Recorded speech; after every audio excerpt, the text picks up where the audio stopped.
hari ini juga ada peserta yang masih mengangkat tangannya ya. Namun sebelumnya saya ingin mengingatkan kepada Bapak Ibu yang ingin bertanya secara langsung, pastikan audionya terdengar dengan jelas agar kami bisa menyampaikan pertanyaan kepada Bante atau Dr. Adi dengan jelas juga. Ya, malam hari ini sudah ada Ibu Evelyn yang raise hands. Selamat malam Ibu Evelyn, apakah masih terhubung bersama kami? Jika terhubung bisa membuka audio atau membuka kameranya juga. Selamat malam, host Ratna. Boleh langsung ya ke dokter dulu satu, terus ke Baik, Bante satu, silakan. boleh ya? Oke. Silakan. Eh, Selamat malam dokter Adi. Aku mau tanya Malam. ya, bagaimana menjadi orang tua yang dikatakan baik atau bijaksana dalam mengatasi anak-anak zaman now? Karena anak-anak zaman sekarang itu sulit diatur. Terus kita mantaunya bagaimana? Mungkin dokter bisa kasih tips-tipsnya sedikit ya dokter. Itu pertanyaan saya buat dokter. Kemudian kalau buat Bante, Bante bagaimana eh, arti daripada kebahagiaan bagi seorang manusia? Karena nyatanya semua manusia kelihatannya udah dikasih sesuatu yang indah tapi masih mengejar materi dan kedudukan. Mungkin bisa kasih tips-tipsnya sedikit ya Bante. Terima kasih, sehat selalu. Selamat malam. Ya, selamat malam Ibu Evelyn. Terima kasih atas pertanyaannya disampaikan dengan sangat jelas. Untuk itu kepada Dr. Adi silakan bisa memberikan jawaban pertanyaan bagaimana cara mengatasi anak-anak zaman now gitu. Silakan dokter. Oke, terima kasih pertanyaannya ya. Jadi saya mau mulai dengan, kalau saya boleh memberikan usul ya, pertanyaannya itu bukan cara mengatasi. Ini kan kalau cara mengatasi itu seolah-olah sudah ada masalah nih, kita baru sadar gitu loh. Bagaimana cara kita menyiapkan atau mendidik anak untuk zaman yang seperti sekarang ini? Itu akan lebih bijak kalau kita mulai dengan pertanyaan seperti ini. Sebenarnya konsep mendidik anak, menyiapkan anak uh, untuk masa sekarang ataupun masa depan sebenarnya sama. Dan ini di dalam Dharma sudah juga dijelaskan bagaimana peran sebagai orang tua kan. Nah, saya izinkan saya untuk menyampaikan beberapa hal dari pengalaman saya pribadi dan juga dari pengalaman saya membantu klien-klien ya. Kita sebagai orang tua itu harus punya pemahaman yang benar mengenai mana yang baik dan mana yang benar. Mana yang salah, mana yang tidak boleh, mana yang tidak benar.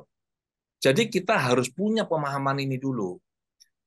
Pemahaman inilah yang kita praktekkan dalam hidup kita, dan pemahaman ini jugalah yang nanti kita, dalam tanda kutip ya, kita programkan ke dalam pikirannya anak-anak. Dalam bentuk apa? Teladan hidupnya kita. Jadi orang tua seringkali berkata begini, bagaimana cara kita mengontrol anak-anak ini? Saya bilang, anak-anak sekarang nggak bisa dikontrol. Siapa yang bisa kontrol mereka? Satu-satunya cara untuk bisa mengendalikan anak ini adalah dengan memberikan mereka, membangun kesadaran diri di dalam diri mereka. Jadi anak-anak ini punya acuan. Kalau saya bertindak seperti ini, baik atau buruk, benar atau tidak benar. Seperti yang tadi selalu sudah Bante sampaikan, tiga hal kan.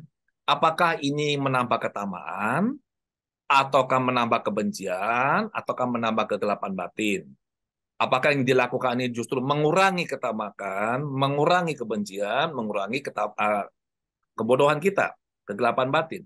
Jadi kalau segala sesuatu yang bisa mengikis ini, membuat anak-anak ini bisa mandiri secara sikap dan mengerti mana yang baik, mana yang benar, dia akan uh, berlaku sebagai filter sebenarnya, filter moral, filter mental.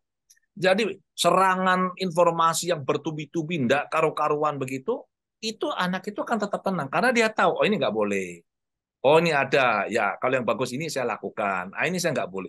Jadi itu yang selalu kita perlu tanamkan di dalam diri anak-anak.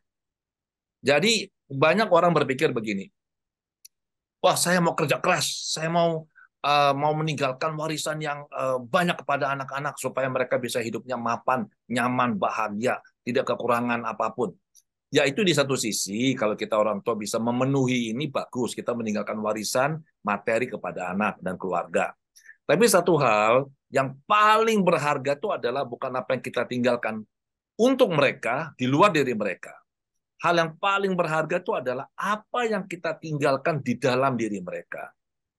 Ya pemahaman-pemahaman ini, pemahaman mengenai agama, pemahaman mengenai moralitas, spiritualitas, ini akan terus bersama mereka sampai kapanpun dan ini juga yang nanti akan menyelamatkan hidup mereka dari berbagai tantangan di masa depan. Demikian yang bisa saya sampaikan. Terima kasih. Baik, luar biasa jawaban dari Dr. Adi. Selanjutnya, Bante, silakan dapat memberikan jawaban terkait pertanyaan dari Ibu Evelyn. Bagaimana arti kebahagiaan? Sudah diberikan kenyamanan tapi masih merasa kurang begitu, Bante. Silakan Bante bisa memberikan jawaban.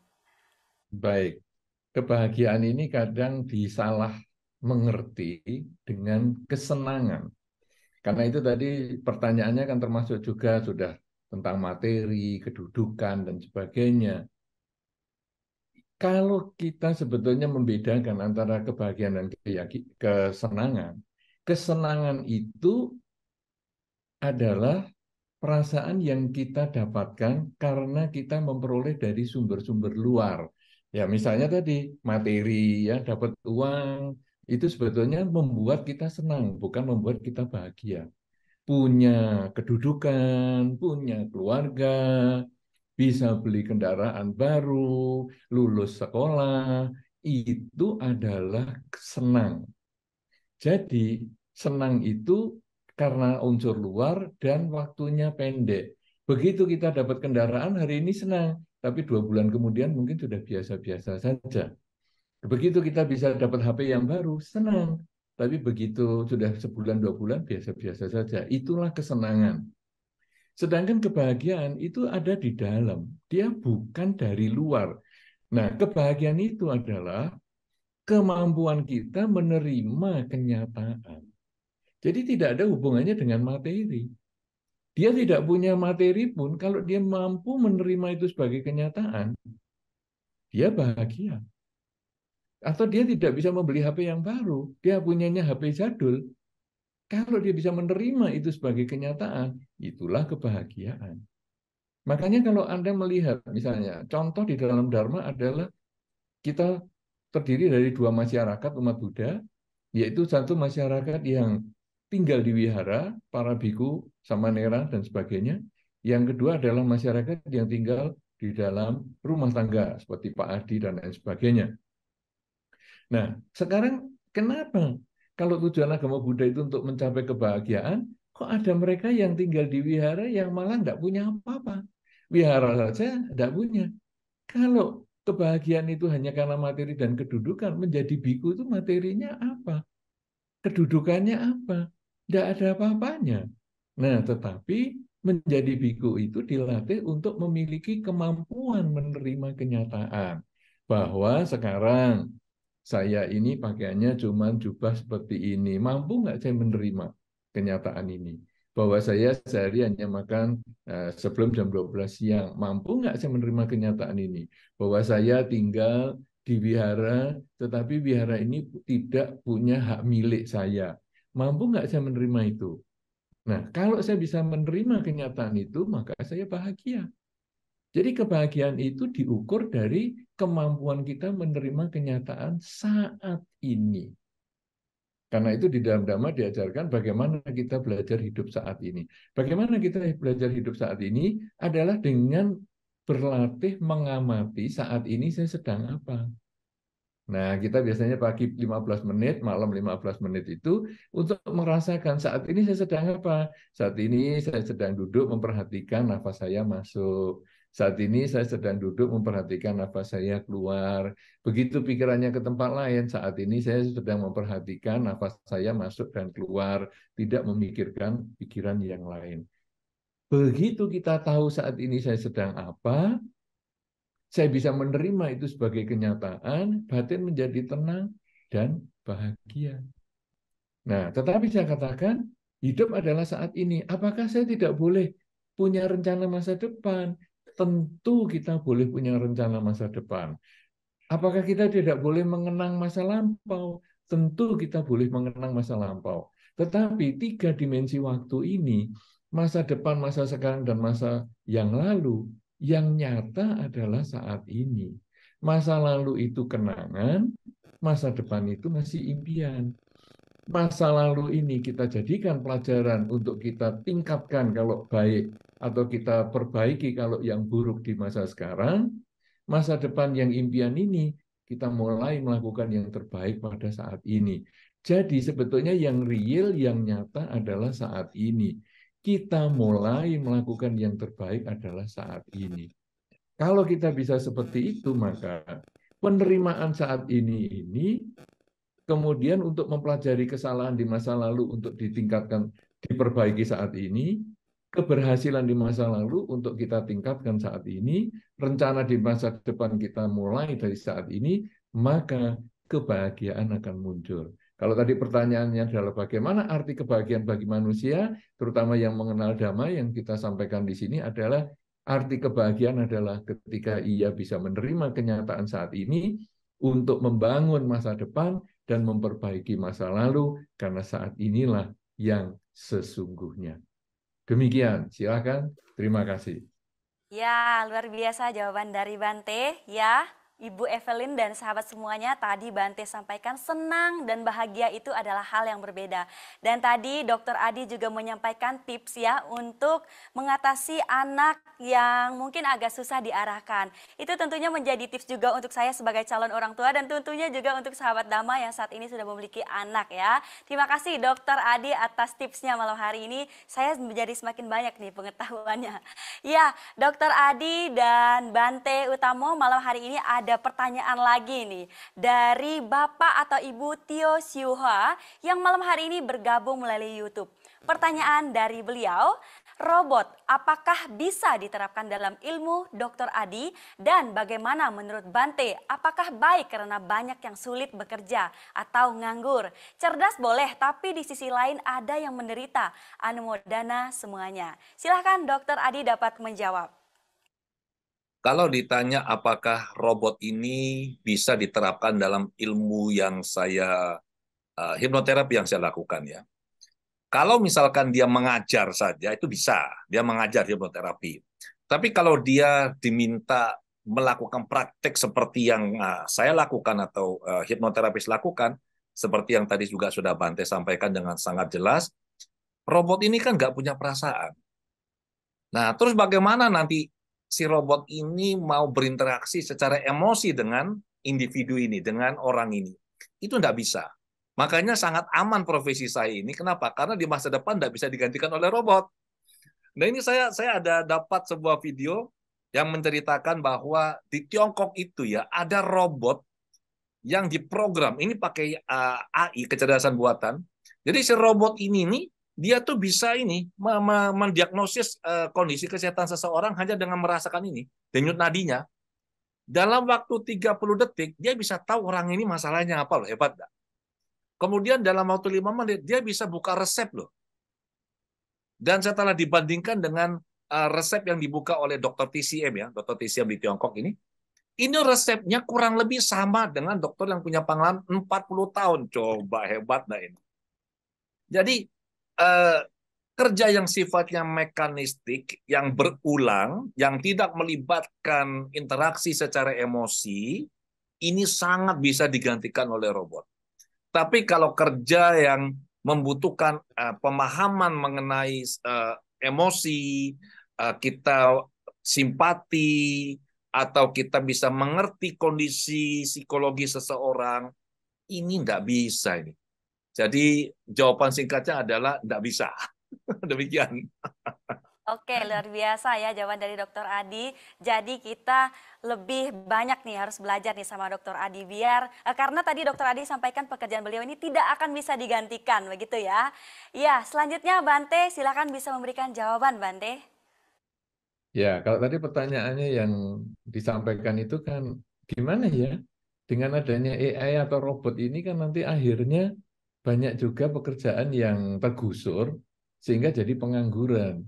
Apakah ini menjadi hal yang baik atau buruk? Saudara-saudara, kita ini tentu menyadari bahwa dalam kehidupan yang sesuai dengan Dhamma dikenal hidup yang tidak kekal. Segala sesuatu itu pasti akan berubah. Ada suka, duka, untung, rugi, dipuji, dicela, memperoleh pangkat, dan juga dipecat. Itu sudah dari zaman dulu juga seperti itu. Tinggal sekarang bagaimana menyikapinya. Nah, kalau sekarang dikatakan pekerjaan yang mekanis, yang tidak terlalu membutuhkan interaksi dan lain sebagainya yang tadi dikatakan Pak Adi itu akan tergusur, kemudian kita sekarang harus mempersiapkan punya kemampuan yang berbeda yang tidak dimiliki oleh si robot.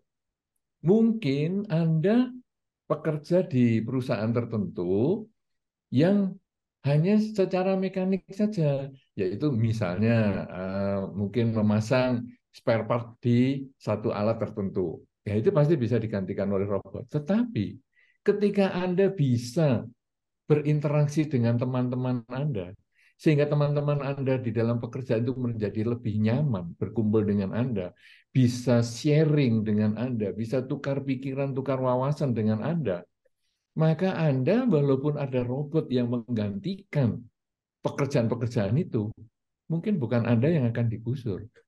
Karena apa? Karena kemampuan Anda berinteraksi dengan lingkungan.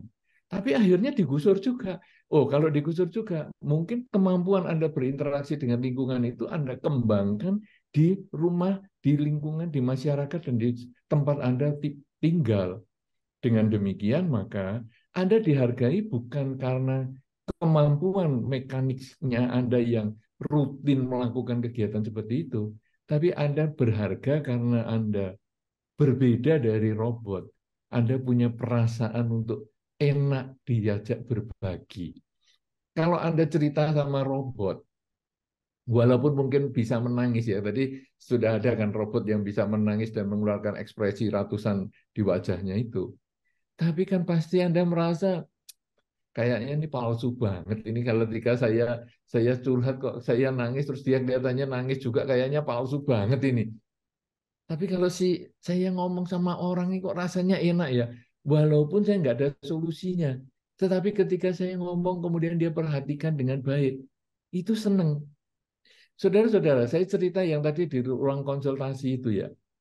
Itu ada sesuatu yang aneh, yang saya pernah temui, saya nggak tahu apakah Pak Adi juga pernah menemukan yang seperti itu dengan kliennya.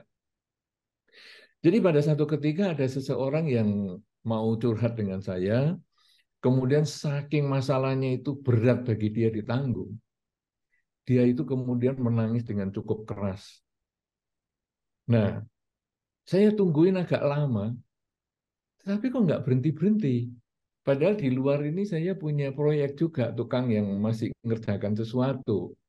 Sehingga saya mengatakan kepada yang di depan saya itu, gini ya, kamu selesaikan dulu nangismu, nanti saya kembali lagi, saya mau lihat proyek ini, ada tukang yang masih mau saya arahkan. Langsung dia marah dan langsung dia diam. Dia ngomong, Bante sini dong, ngeliatin saya nangis loh, ngapain? Ngeliatin kamu ngapain? Wah Bante ini nggak asik katanya. Loh, jadi dilihatin untuk apa coba? Udah saya cuman orang buang ingus lah apa sampai tisu saya habis segitu banyak. Hanya suruh lihat.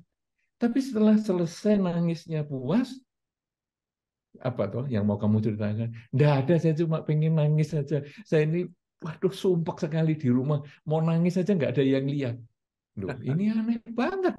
Ada orang nangis minta dilihatin. Ya sudahlah begitu. Nah, ini kalau robot nggak bisa. Tapi apakah saya pekerjaannya bisa diganti oleh robot? Mungkin aja bisa.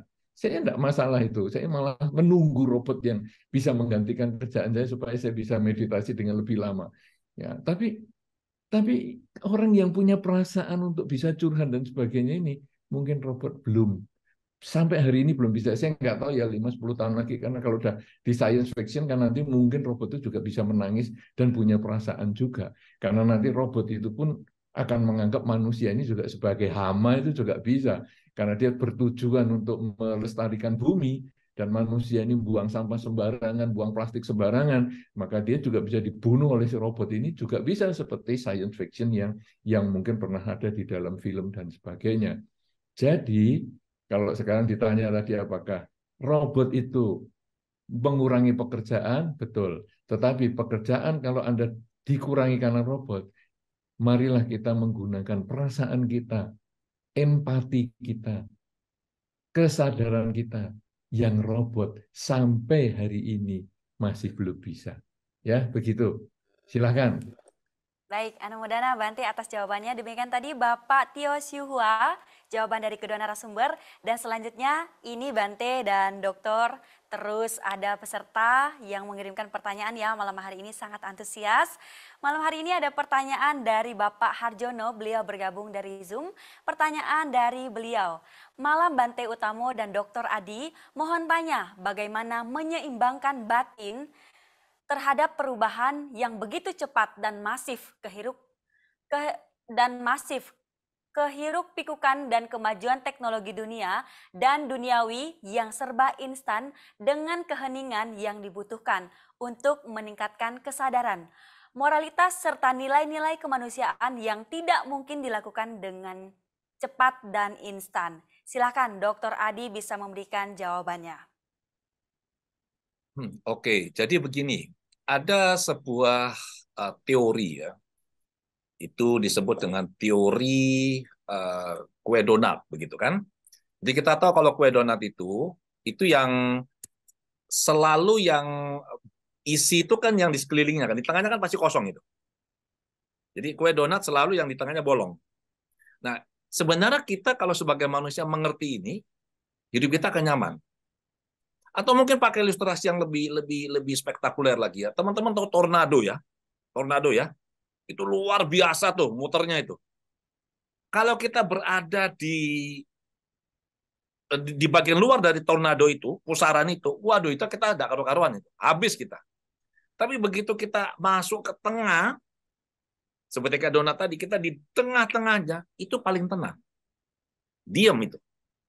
Maka apapun yang terjadi, apapun perkembangan dunia ini, itu kan faktor di luar diri kita kan. Ada yang bisa kita kendalikan, ada yang kita nggak bisa kendalikan. Satu-satunya yang bisa kita kendalikan, tentu saja lewat latihan ya, itu adalah apa? Diri kita sendiri. Lewat mana? Lewat meditasi. Nah, ini yang teman-teman saya sangat sarankan, ini bisa pergi ke tempatnya Bante untuk belajar meditasi. Katanya tahun depan ini akan sudah mulai dibuka programnya. Nah ini sudah 3 tahun loh kita ini nggak pernah bisa meditasi gara-gara COVID ini ya. Ini kesempatan. Selama ini kan beliau Bante ini kan menuntut meditasi pakai Mobo ya Bante ya. Masih jalan ya itu ya? Masih. Mobo ya. Jadi meditasinya offline, bimbingannya yang online. Jadi ini kalau kita bisa pergi jumpa Bante, belajar meditasi di sana, waduh itu enak banget itu. Jadi kembali lagi, bagaimana cara kita menyeimbangkan yang kita bisa atur ya diri kita.